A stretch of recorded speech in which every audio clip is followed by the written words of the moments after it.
And missing a report can cost you 60 days because once you submit everything, you're going to get a letter after 30 days that tells you you're incomplete and you need an extra study that you could have already done. And what I believe to be true is if you lose a day, you lose a week. If you lose a week, you lose a month. And so I think people underestimate that as well as the timing that it takes.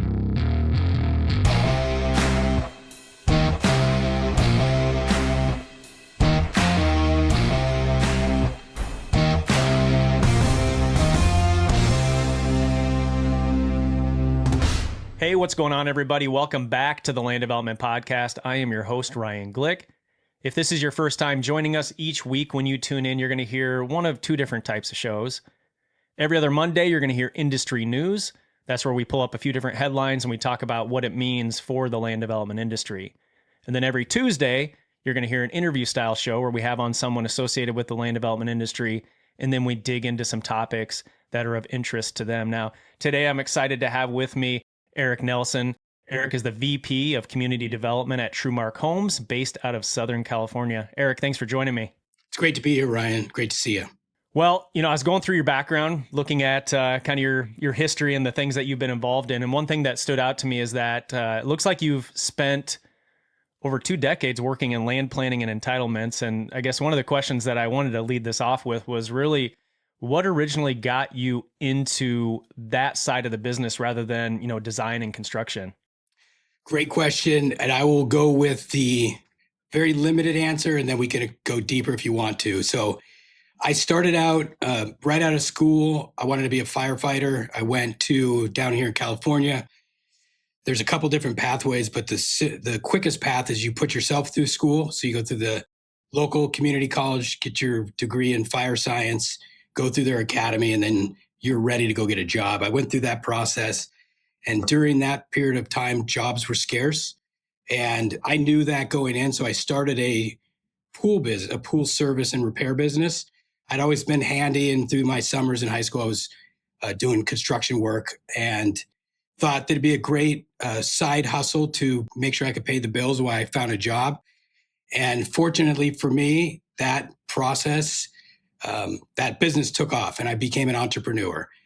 Built that business up, and through that, ran into the development side of real estate. And I fell in love with that piece, with the idea of real estate development and not just developing swimming pools in people's backyards. Went to work for a very small retail mixed-use developer, starting out in construction. But with construction came the permitting process. And early on in my career there, we had to get some signage replaced on a project, and it required, engaging the neighborhood. And through that process, I fell in love with the idea of working with communities, working with cities to, make projects better and be more acceptable to the community that they're in. And I kind of never looked back. And as time went on with that company, I ran construction projects. I ran the entitlement side. And as we got bigger, I was able to shed the construction part and focus solely on the land use element, land planning, community outreach, and project approval side of the business. And I focused on that for 15 years. And then 12 years ago, I had this amazing opportunity to focus solely on housing and left that company and have been at Trumark Homes for over 12 years now. Okay. And I do definitely want to dig into some more details related to all those processes and everything.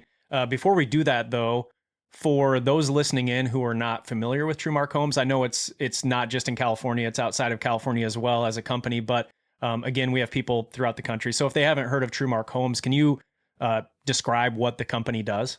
Yeah, so Trumark Homes is been around for 30 plus years. It is an amazing company that started as a land development company, solely focused on land development and selling off lots to home builders. And in 2008, the co-founders Mike Maples and Greg Nelson, no relation to me. However, I would not mind if he was my father. Great human beings. They started the home building side. And so Trumark Homes is a full service, fully integrated land developer and home builder. We've got divisions in Northern California, Central Cal, Southern California, as well as Colorado. And we have a partner, Dawa House, which is out of Japan, who operates as our financial partner and is a big part of giving us the capacity to do the types of projects that I work on. We are focused heavily on building environments that are inspiring for our communities. And, it's really what kind of leads us into every project that we do is how do we make this an inspiring living environment for not only our community, but the community that surrounds the ones that we build. Thinking about what the approval process is and everything, especially out in California. So we have people on the show that are from all over the country. We've had, a couple developers from out in California on the show. One thing that tends to come up quite a bit is it feels like the red tape and the approval processes out in California tend to be a little more challenging than in other parts of the country. What is the process like these days as far as going and getting approvals? And you don't have to go through, step by step type of thing, but is it a pretty challenging process? It is, and I have a somewhat of a unique background. As my previous company that I worked for, I was working in 11 different states. And so I got to see how different states and cities and counties do processes. And I would agree with, your past guests who have heard some of them speak. California is a much more challenging environment to get approvals. There's a whole host of reasons for that, many good reasons. I certainly have opinions on could it be easier and is there a better way? I certainly do. But I also, when I look at it through the lens of growing up in Southern California, we had in my early years, before preteens, air quality in California was really, really bad. And we had smog alerts. We had, stay indoor alerts. And it wasn't uncommon to come in at the end of a day of playing outside to be wheezing.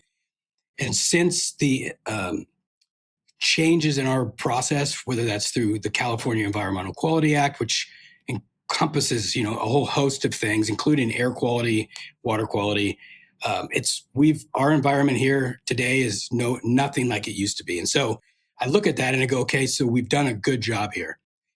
There are questions of whether, we're at that point of the law of diminishing return, and how much is it going to cost to get it much better than it already is. We also have, local control is a big thing in California, which I'm a believer in local control. All of those things, so our regulatory environment, land use planning, local control, and community input, which is valued, everywhere, and an important component of all of our approvals, can take time. So in California, it is fairly common for a project that is fairly straightforward, fits in with the zoning, follows all the rules, will take at least a year to get through the entitlement phase, and then another year to get through the final engineering and pulling a grading permit. So 2 years is pretty good, but it's not uncommon for it to take, I've got projects that have taken upwards of 7 years before we could put a shovel in the ground. And it varies jurisdiction to jurisdiction. Yeah, I was going to ask you, what's your record longest time it's taken to get a project? Is it upwards 7 years or so? Longer. So I have one that has transitioned to, so I have a partner, a coworker that does exactly what I do on projects as well. And she took on a project that I started when I got here over 12 years ago.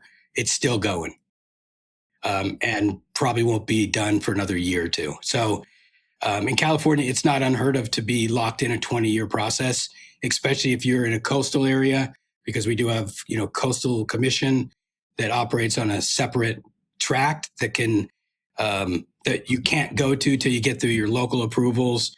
And that process, once you get to the coastal commission, can be upwards of 2 more years. So again, it boils down to the jurisdiction.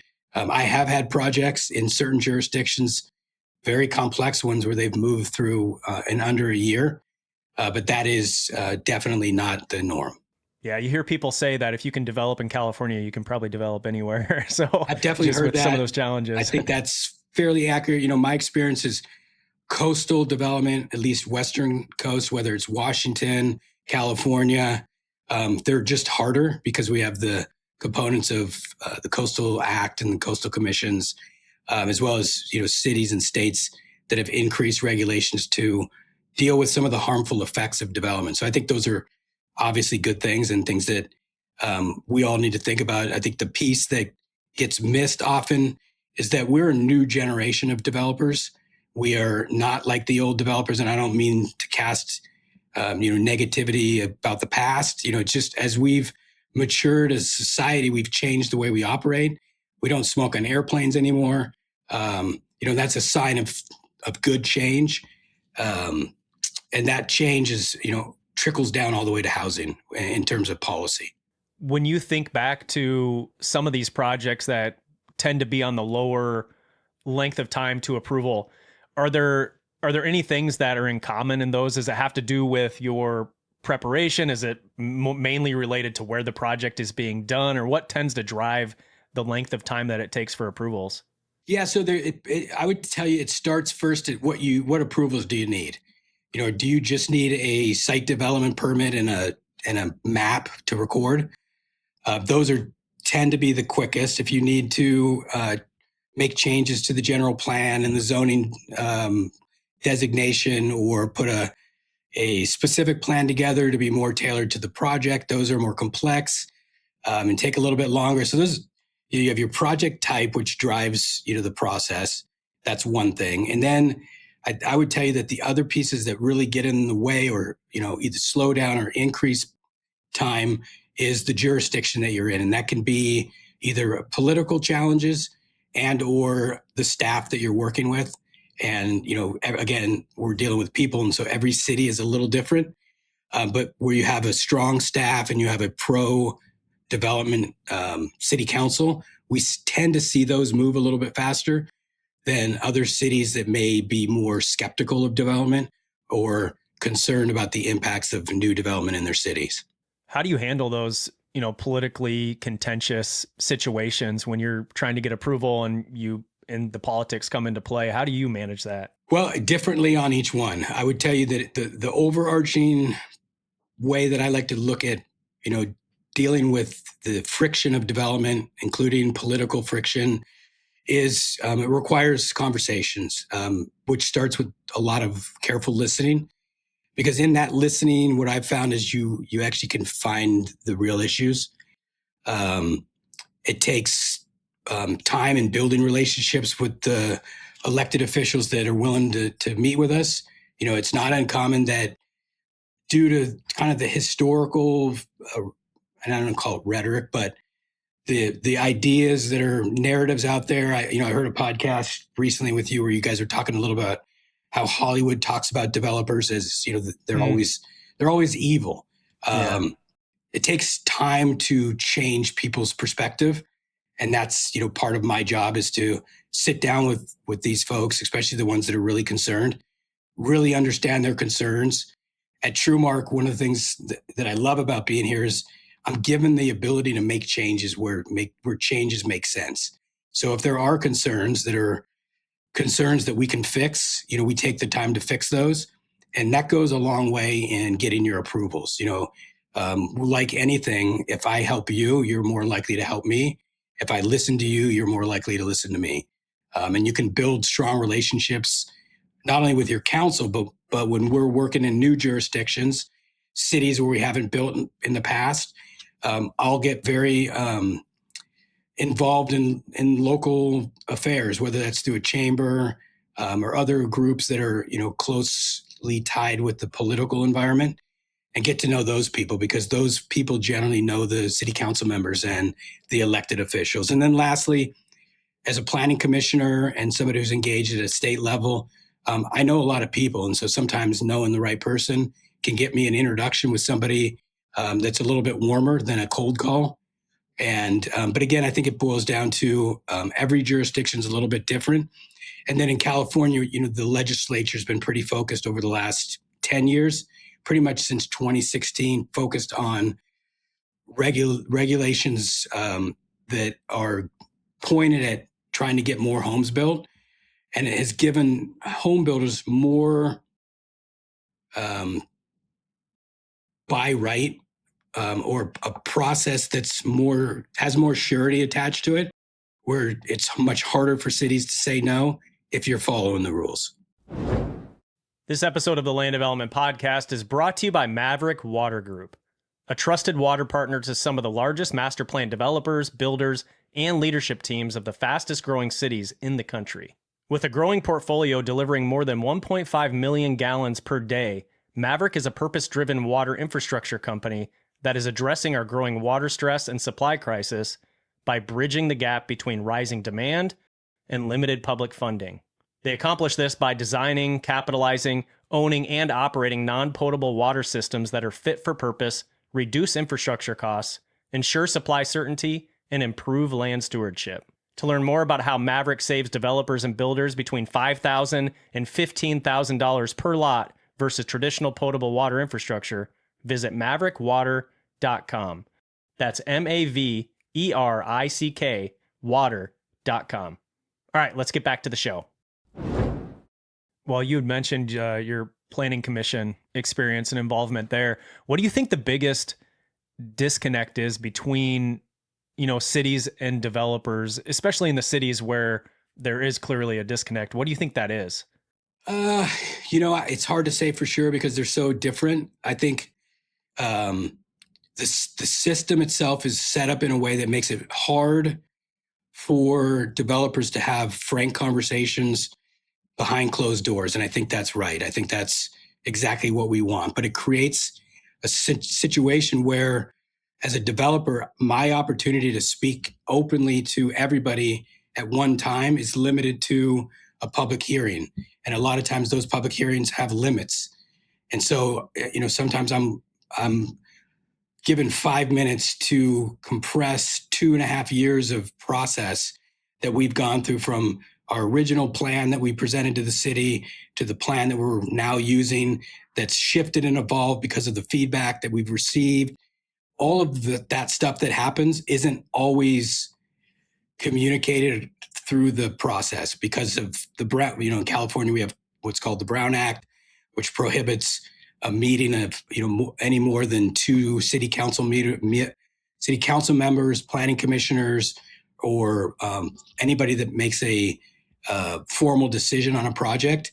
They can't meet together because of the fear. And again, I think it's a fear that's based on what's happened historically, backdoor dealing and doing things that aren't good for the community. And so that's created a situation out of a necessity that's also created more other problems. But I'd rather have it the way that it is than me going into a back room and sitting down with city council members and coming to some agreement.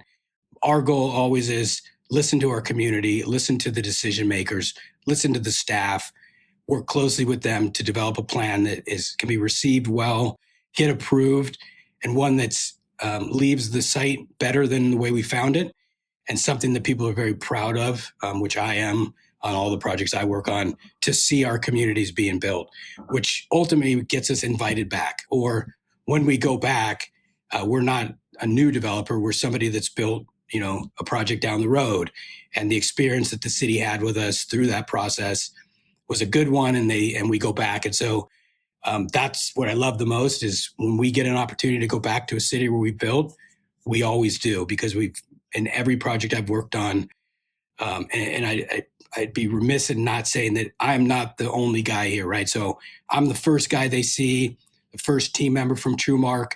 I've got a deep team of professionals that follow up after I'm done to effectuate the final approvals, the final mapping, building permits, and then our field team, who works day to day with the city over, what amounts to sometimes 2 to 4 years through the development cycle. And they keep those relationships that I start intact and make them even better. And so it's not just me, it's this collective effort, all of us focused on making sure that our city partners have great experiences with us. When that happens, if we have a challenge or a situation, we can talk to them. If they've got a challenge or a situation, they know they can pick up the phone and we'll solve a problem. And so we've got these really amazing partnerships in all of the cities that we work in. And down here in just Orange County alone, there's 33 cities, lots of people. Those people move around, especially our staff members. And it's not uncommon to work with somebody in one city and 5 years from now, they're at another city that we're working on. And so it's important, not only from a business perspective, but I think just personally, it's always better to work with friends than enemies. Yeah, well, I was going to ask you about the process of maintaining those relationships because obviously city council comes and goes. Sometimes you get city council members who will be around for longer. Um, you know, the different commissions and stuff, they come and go, and you have different groups come in. And so if you're doing projects in a city, most of the developers who listen into the show, they're operating in, a handful of cities where they're going to do their development. They're not cross states or, things of that nature. And so how do you maintain those relationships when city council members are coming and going? Do you feel like the city itself remembers those good projects, even if it's not the same council members, when you go back for approval on a new project, say 3 or 4 years from now? Yeah, I think you're spot on. What is it? There's two pieces here. I think there's obviously the elected and appointed officials, and to your point, they change, every 2 years. Sometimes, the whole group goes, sometimes just a few. And while they're critical to the process, the bulk of our relationship building, not again, sort of the team after me, my VP of land development, my VP of operations, the folks that are doing the physical construction, they build the relationships with staff that I've started. And whether the council shifts or not, it's not uncommon for a lot of staffers to stick around for quite some time and go through multiple cycles of city council members. And so they have a memory of what we do. And even in the case where they don't, we can point to projects that we built.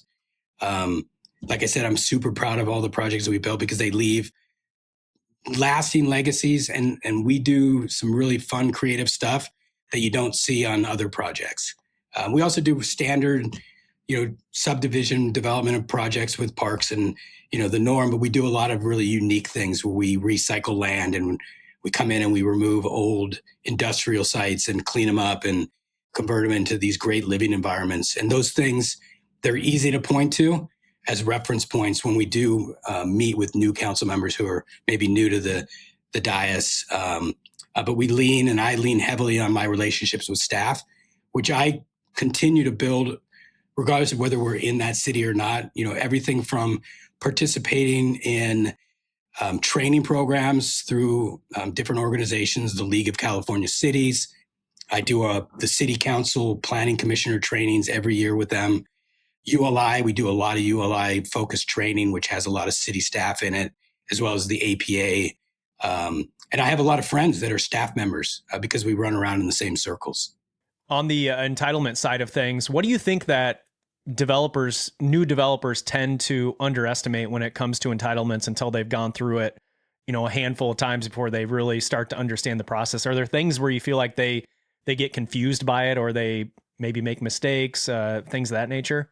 Yeah, I mean, I think we all make mistakes as developers, right? That's, I've made so many I can't count anymore, but it's those mistakes are opportunities to learn, what not to do next time. What I would say is I think developers, especially new ones, may underestimate the value of outreach and engaging your community and building a network of neighbors who support your project. I could tell you stories beyond stories of how neighbors, when I first meet them, don't want to talk to me, and by the end, I'm being invited to their parties because I've crossed over the evil developer to I'm a human being who's doing a job that's an important one where we're building homes that people need. And I think people often underestimate the value of that and overestimate the belief that, I've got the zoning, I'm allowed to do this, which is true. But in a political environment, everything around planning becomes political because it's not necessarily the plans, but the politics behind it. And that includes the neighborhoods and the communities that will show up if they don't understand what you're doing. And with the shift in social media and the ability for people to share information and communicate with their neighbors by sitting on the couch, it's added more in my opinion, more need to do early outreach, not necessarily to change people's mind, but to make sure they're informed. Because the worst thing that can happen is misinformation, which is often happens because they're gathering data from wherever they're gathering it. It's not if it's not for me, it's probably not complete. And when people understand what you're doing, and then you address the specific issues they tend to not share misinformation, but actual information. And so they become advocates and or people that aren't going to show up because they don't know what you're doing. Then there's another piece of this in California specifically, and I wouldn't label it as a mistake, more of learning. And that is that every year, at least 2 years in California, the rules change. They change, our building codes change. Our legislature has been, again, changing the process and what cities are allowed to do. And being up to date on the rules is really, really important because there are certain ways you can file applications that follow legislative acts that the city may not tell you about, which forces the city to process things in a certain way that they may not otherwise. And you only know that if you're paying attention to what's changing at the legislative level. So being informed and informing are two of the most critical pieces. Well, I was going to say the community outreach that you were talking about there is something that feels it's something that's done, everywhere, right? Where people have projects and they're doing projects. And I think it's one of those things that can be a challenge for some people as well, of the right approach to take. And I've heard a number of different approaches that people take with reaching out and getting community buy-in before going and officially presenting their project. From your standpoint, what have you found to be the most effective for you, where you can turn someone from being a big, being against something to becoming a proponent for it, or at least being more willing to hear you out and consider the project? Yeah, so I think you're spot on with that in terms of getting out there early. My approach, and I think is pretty standard, but it depends on what we're doing. If we have zoning and we're following the rules, our outreach may be as simple as inviting the community that surrounds us to what we like to do is open houses, which gives us the opportunity to talk specifically directly to everybody that's there on the time frame that works for them. So we'll do a 5-hour open house. I'll bring all my consultants. We'll set up stations to go through each component of the project. And then we get to have one-on-one dialogue with the community that comes out. And what I learned over the years is the ones that come out are the ones we want to talk to because they're interested. They may be interested because they're concerned that there's going to be impacts. They're often interested in what we're building because they want to move. And sometimes they're really fearful of what's to come. And so that would be on the simplest. In most cases, my approach is I generally will send out a letter ahead of going door to door, let them know, hey, I'm going to be in your neighborhood these weeks. I'm going to knock on your door. I want to introduce myself. So it's a very simple letter, just giving them a heads up. Hey, we're here. We're working on this project. We usually include a map showing the location. And I go door to door for any property that abuts the site, because those are the ones that are going to be affected. I don't think it's fair to say that they're not going to be affected. Everybody's going to be impacted by new construction, at least during the construction. And for those that live next to new neighbors that have never had a neighbor, they're going to have a different experience, and that's going to be an impact to them one way or another. It may be good, it may be bad. So that's sort of the guerrilla marketing approach that I like. And what I've learned is when you meet people face to face, it changes the dynamic. We're all humans. It's much easier to ignore me if I'm emailing you. It's much easier for you not to spend time if all you have is a letter and a link to a website. And it's definitely easier for you to misunderstand what we're doing if we're not explaining it to you and answering your questions face to face. And so my approach is knock on some doors. It's not hard. It's worth the extra effort to go do that because you meet people face to face, and you move from the developer to Eric.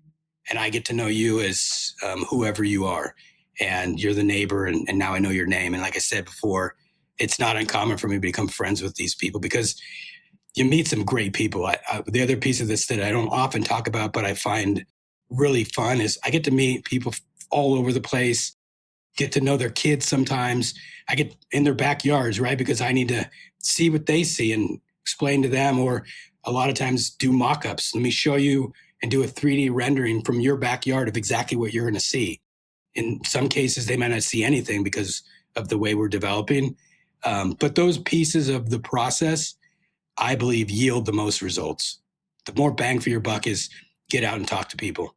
Yeah, and I was going to say my oldest son just did a speech in school that was on the topic of cell phones and how text messaging and everything like that has created kind of a gap in communication because you can't express emotion. You know, it can be misinterpreted. Right. And the same thing goes for email and everything like that. So it definitely makes sense getting out there in person and actually having a conversation face to face. So that way, if there are any emotions from, you know, the resident, you're able to, you know, interact with them and see that versus just an email that has no emotion behind it besides somebody maybe putting something in all caps, right? Totally. Yeah, and I would tell you that, you know, when you get to the final piece, you know, the hearing that you're going to go to, or hearings, depending on what the project is, what's ideal is not necessarily that people show up and agree or don't agree with what we're doing, because it's okay to disagree with what we're doing. I think that's fundamental to our democratic process. What I like to hear most is when someone gets up to the mic and they say, I really don't like this project. I've spent time with the developer. They've answered my questions. They've done everything they could. I still don't like it. Now we're not talking about me. We're talking about the project. And that's what's important, is that we're talking about the facts and the details. And it's not hard for people to be upset if they haven't heard from us, and get up to the mic and say, I've called them, I've emailed them. They've never gotten back to me. I've never got my question answered. As a decision maker, that's the last thing a decision maker wants to hear, especially when it's a contentious project. But, you know, as a decision maker, I love it when people show up and they voice their concerns and they share their experience of the developer doing their outreach. It's not always a requirement, but I think the better developers take that extra time and do the strategic right thing and get to know your neighbors. Yeah, a little bit ago you had mentioned, you know, when some of the neighbors do come to the table or have a conversation and they have, you know, they've read some misinformation or heard some misinformation. How do you talk to them in a way? Because I'm sure when they hear your side of it, they'll initially think that what you're telling them is misinformation, but what they heard was the right thing. How do you combat that, or at least like get them to understand that you're being real, you're being honest with them? This is what the project is. This is, you know, what it's going to look like. Is it? Do you basically need to walk through some of their concerns and basically validate their concerns and say, yeah, that is a concern. Yeah. I'd be concerned about that too. Like, how do you walk through that? Yeah, it goes back to what I said earlier, which is the first and most important piece is listening. What is often unsaid is easy to pick up on, and often the biggest issue that you got to confront, because it's not out there in the open. It's just out there, but it's unsaid. And so the only way you can get to that is actually listening. What are they really saying? What are they really concerned about? And I'm not saying that people aren't honest, but there are things that people won't say sometimes because, well, it might cast them in a bad light. And so they may pick on another issue, traffic, you know, value of their property, but they may have other concerns. If you're doing some affordable housing, of what those, you know, future residents are going to be. And you get, in my experience, I get that information by listening and then asking a lot of questions, clarifying exactly what they're saying, what they're fearful of. And then, yeah, I go right through trying to understand their perspective. And you said it, but repeating back to them, okay, so you're concerned about this. Got it. Let me tell you about this. I mean, often my response is, I would be concerned too, if that was true. Or, you know, in the case where we're right next to somebody, their concerns are privacy.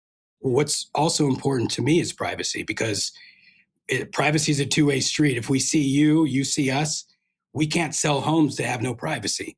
And so understanding their concerns and then sharing with them the plans that we have to deal with those privacy concerns often help, I wouldn't say relieve all the concerns, but certainly cuts through it. And it's done, in my opinion, through simple steps of trust building. First one starts with, I send you a letter. I say, I'm going to be in your community in the next 2 weeks.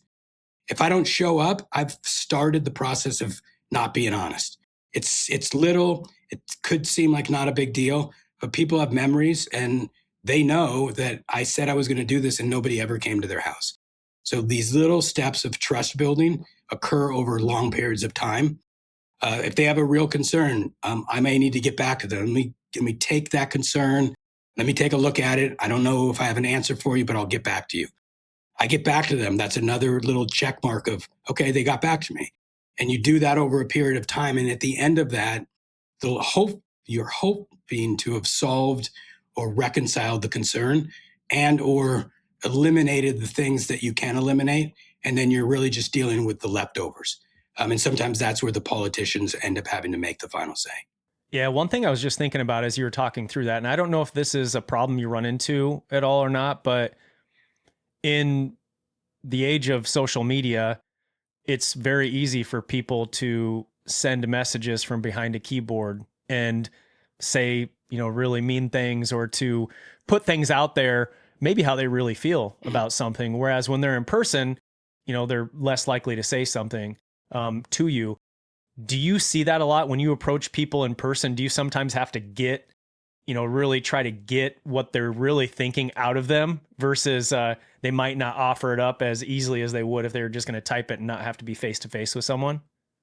Well, social media has created a really unique situation where people have a microphone and can say whatever they want, right? And so, there's elements of how do you address social media, and do you address it? Do you just ignore it? In some cases, we can't ignore it if it's really bad misinformation.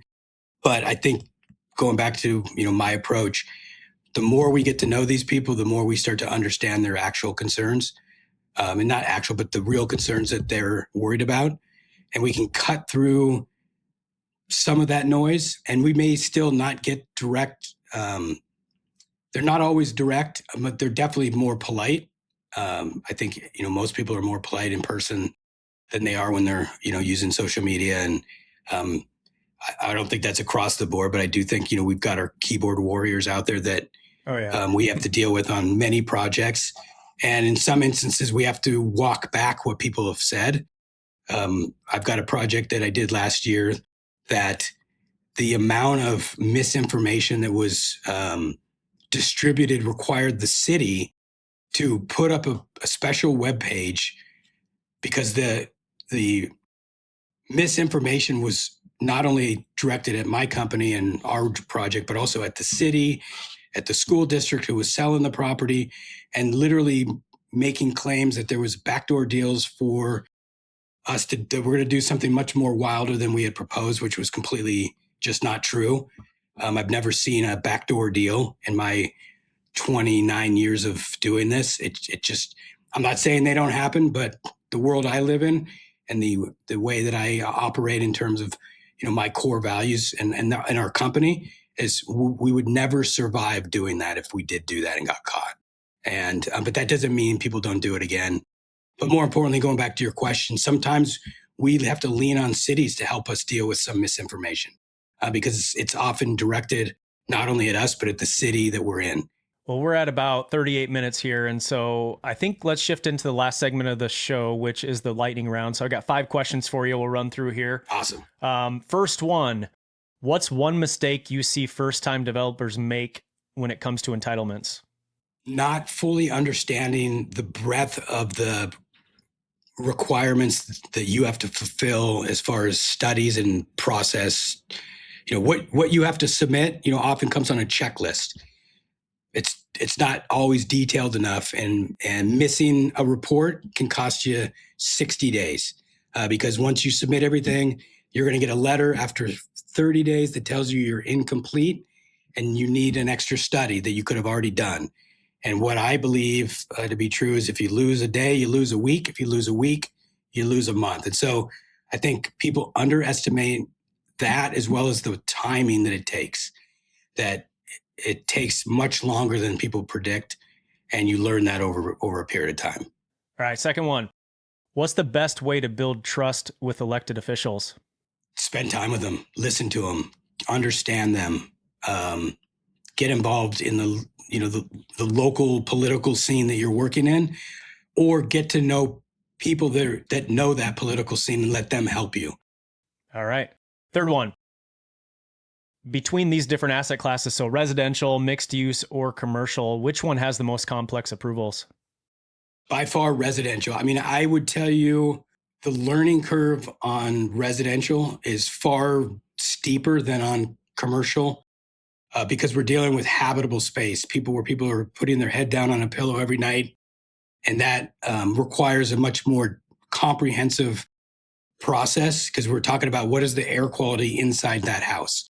What seems pretty straightforward is not. And I'm not saying commercial isn't difficult. It has its own problems, but residential is much more complex. All right. Fourth one. What's the best advice you've received about dealing with public opposition? It's such a good question. I have a couple of them, but what I would tell you is my boss introduced me to this idea that no plan survives first contact with the enemy. So planning and replanning and being really focused on, if this doesn't work, what am I going to do next? And not believing that first outreach plan that you put together is the only plan. It's the first plan. It's not going to work, or it's going to have to evolve once you make contact. And I use the term enemy. I don't mean it, in a negative light. Just, our outreach plans, we start with this broad idea. And once we interact with the community, it often shifts because what we thought is different than what it is. Yeah, it reminds me of the Mike Tyson quote of "Everybody has a plan until they get punched in the mouth." Exactly. Yeah, see, you gotta make another plan. Yeah. All right. Let's see. Last one here. What's one skill every development professional should build early on in their career? By far, emotional intelligence. This idea of being able to control your emotions, understand them, set them aside. It's not easy to, in this business, if you're in the front end dealing with the community and with people that are opposing your project, they're not nice usually.